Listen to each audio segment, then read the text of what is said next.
Hello everyone. Today we will discuss lesson first history the revolutionaries यानी क्रांतिकारी. इसे first we discuss about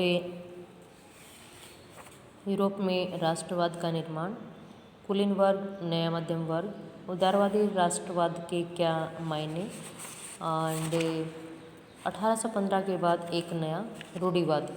ये सारा हम रीड कर चुके हैं. आज जो है वो है आपका रिवोल्यूशनरीज क्रांतिकारी. ड्यूरिंग द ईयर फॉलोइंग 1815 यानी 1815 के बाद the fear of repression drew many liberal nationalist underground. 1815 में वियना कांग्रेस का समझौता होता है और उसके बाद के वर्षों में दमन यानी डर के भय ने अनेक उदारवादी राष्ट्रवादियों को भूमिगत कर दिया यानी उनको सोचने के लिए मजबूर किया. Secret society spring up in many European states to train revolutionaries. तो बहुत सारे यूरोपीय राज्यों में क्रांतिकारियों को प्रशिक्षण देने, विचारों का प्रसार करने के लिए गुप्त संगठन बनाए गए. And spread their ideas. उनके आइडियाज़ मतलब किस प्रकार की विचारधारा के साथ वो काम करना चाहते थे. To be revolutionaries at this time meant a commitment to oppose monarchical form that had been established after the Vienna Congress and to fight for liberty and freedom. उसमें जो क्रांतिकारी होने का मतलब उन राजतंत्रीय व्यवस्थाओं का विरोध करने से था जो वियना कांग्रेस के बाद स्थापित की गई. साथ ही स्वतंत्रता और मुक्ति के लिए, मुक्ति मतलब आज़ादी के लिए प्रतिबद्ध होना और संघर्ष करना क्रांतिकारी होने के लिए क्या था, जरूरी था. अगर हम ये चीज़ करेंगे, लड़ाई लड़ेंगे स्वतंत्रता के लिए, आज़ादी के लिए और स्वतंत्र रहना चाहेंगे तो इट मीन्स ये उसका एक एम था. Most of these revolutionaries also saw the certain of nation state as a necessary part of this struggle for freedom. तो ज़्यादातर जो क्रांतिकारी थे राष्ट्र राज्यों की स्थापना को आज़ादी के इस संघर्ष को अनिवार्य हिस्सा मानते थे. Next is that one such individual was the Italian revolutionaries. ऐसा ही वह व्यक्ति कौन था, ये इटली का क्रांतिकारी जिसका नेम है Giuseppe Mazzini. Born in Genoa. Genoa में इनका जन्म 1807 में होता है. He became a member of the secret society of Carbonari. यह कार्बोनारी एक संगठन था और उसका क्या बन जाता है, सदस्य, गुप्त संगठन का सदस्य बन गया. As a young man of 24, जब ये 24 साल का था, ही was sent into exile in 1831 for attempting a revolutions in Liguria. जब ये कितने साल का था, 24 साल का था, तो लिगुरिया एक जगह का नेम है यहाँ पर, में क्रांति करने के लिए उसको बहिष्कृत कर देना. मतलब जब हम किसी के अगेंस्ट बोलते हैं तो हमें क्या सज़ा दी जाती है ना, कि आपको यहाँ से निकाल दिया जाता है, आगे से आप इस क्लास में नहीं बैठोगे, या फिर कोई और संगठन है तो उसको बाहर निकाल दिया जाता है. तो ऐसा ही ज्यूसेप मित्सिनी के साथ भी होता है. He subsequently founded 2 more underground society. तो ये क्या करता है, जब इसको वहाँ से निकाल दिया जाता है उसने 2 और भूमिगत संगठनों की स्थापना की. मतलब अलग से 2 संगठन बनाए. फर्स्ट था यंग इटली इन मार्सेल. मार्सेल में यंग इटली की स्थापना. And second is that and then young Europe in Berne. एक बर्न में, एक मार्सेई में 2 अलग अलग संगठन बनाए. और whose member were like minded young men from Poland, France, Italy and the German state. और जिसमें सम्मिलित सदस्य थे वो पोलैंड, फ्रांस, इटली और जर्मन राज्यों में समान विचार रखने वाले युवा. इट मीन्स सभी का टारगेट सेम था. Mazzini believed that God had intended nations to be natural unit of mankind। जो मेत्सनी था, मेत्सनी का विश्वास था कि ईश्वर की मर्जी के अनुसार राष्ट्र ही मनुष्यों की प्राकृतिक इकाई है, कि हम सुनते भी हैं, देखते भी हैं कि जो ह्यूमन है वो सर्वोपरि है, सब में सर्वश्रेष्ठ है, and best creation of God भी हम मानव को ही मानते हैं। So Italy could not continue to be a patchwork of small states and kingdoms. It had to be forged into a single unified republic within a wider alliance of nations। तो Italy क्या है, छोटे राज्यों और प्रदेशों के पैदबंदों की तरह नहीं रह सकता था। इट मीन्स अलग अलग जो उसको डिवाइड किया गया था छोटे छोटे पार्ट में, ऐसे नहीं रह सकता था। उसे जोड़कर राष्ट्र के रूप में व्यापक गठबंधन की जरूरत की गई और एकीकृत गणतंत्र बनाना ही उनका मुख्य उद्देश्य था, कि पूरी इटली को छोटे छोटे राष्ट्रों में डिवाइड ना करें, जैसे कि सरदार वल्लभ भाई पटेल ने अपने इंडिया के लिए किया था, तो ऐसे ही इटली को भी एक बनाया गया। Following his model secret society were set up in Germany, France, Switzerland and Poland. Mazzini relentless opposition to monarchy and his vision of democratic republic fronted the conservatives. Metternich described him as the most dangerous enemy of our social order। तो Mazzini द्वारा राजतंत्र का घोर विरोध करके प्रजातांत्रिक गणतंत्रों के अपने सपन से मेत्सिनी ने रूढ़िवादियों को क्या किया, हरा दिया था। मेटरनिक ने उसे हमारी सामाजिक व्यवस्था का सबसे खतरनाक दुश्मन बताया। किसको बताया? मेत्सिनी को, क्योंकि ये क्या थे, क्रांतिकारी थे और अपने इटली को एक स्वतंत्र राष्ट्र के रूप में देखना चाहते थे। Now next is that the age of revolution 1830 and 1848। क्रांतियों का युग 1830 से 1848 के बीच में कहाँ पर किस प्रकार से क्रांतियाँ होती हैं।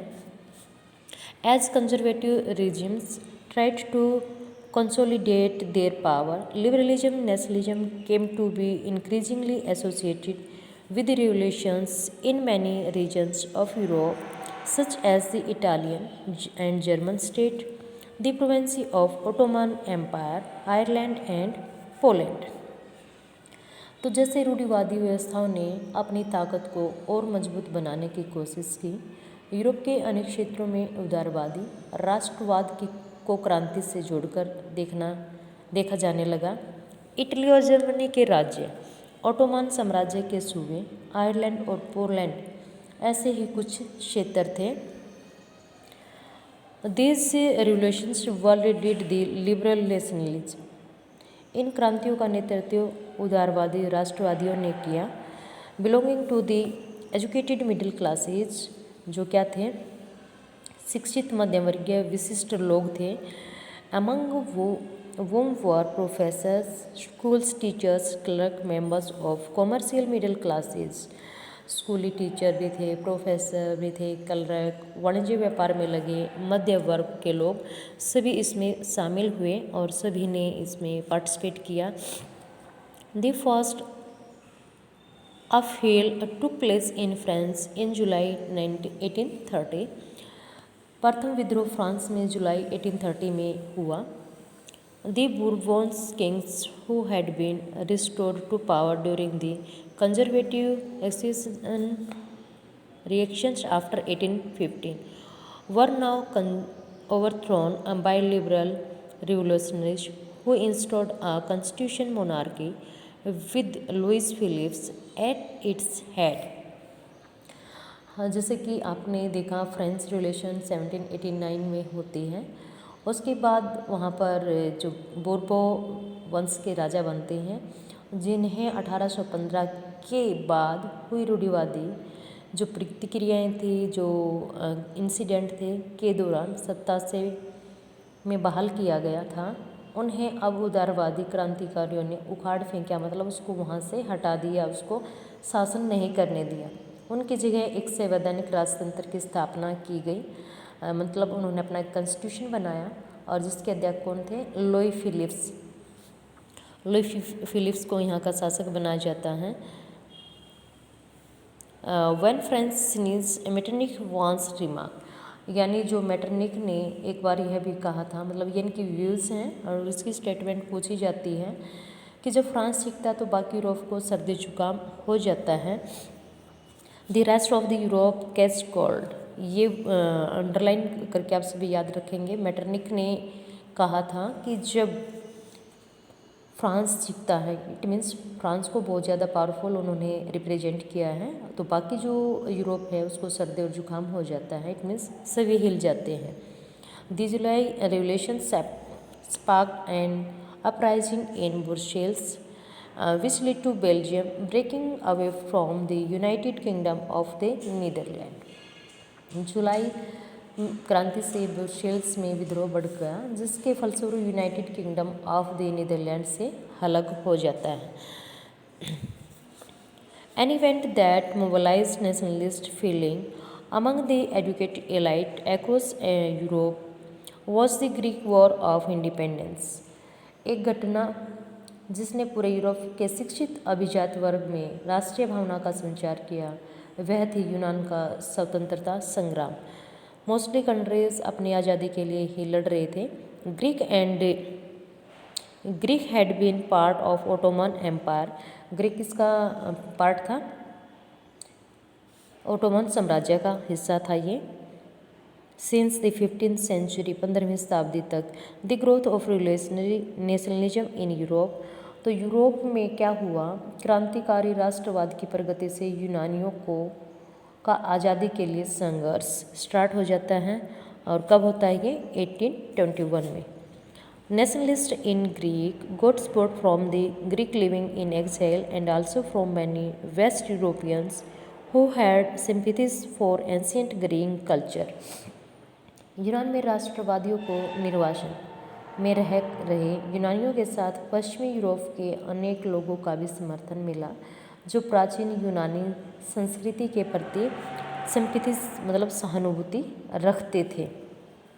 Poet and artist lauded Greek as the cradle of European civilisation and mobilised public opinion to support its struggle against a Muslim empire. इसके साथ साथ क्या होता है कि कवियों और कलाकारों ने यूनान को यूरोपीय सभ्यता का पालना बताकर उनकी प्रशंसा की एंड मुस्लिम साम्राज्य के विरुद्ध यूनान के संघर्ष के लिए जनमत जुटाया, मतलब लोगों को इकट्ठा किया।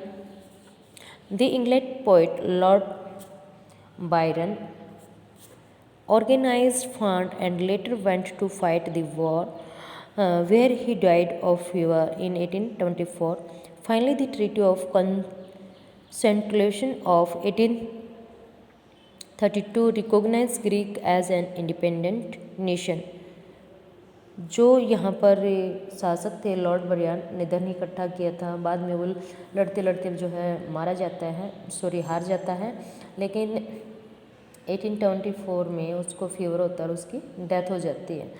और लास्ट में 1832 में कुस्तुतोनिया की संधि ने यूनान को एक राष्ट्र राज्य के रूप में मान्यता दी। तो आपको ये वर्ड अंडरलाइन कर लेने हैं कि ट्रीटी ऑफ कुस्तुतोनिया की जो ट्रीटी थी, संधि थी, वो कब होती है? 1832 में होती है और ग्रीक को एक स्वतंत्र राष्ट्र के रूप में मान्यता यहाँ पर दी जाती है। Next, the romantic imagination and national feeling. रोमानी कल्पना और राष्ट्रीय भावना किस प्रकार से लोगों में फैलने लगी?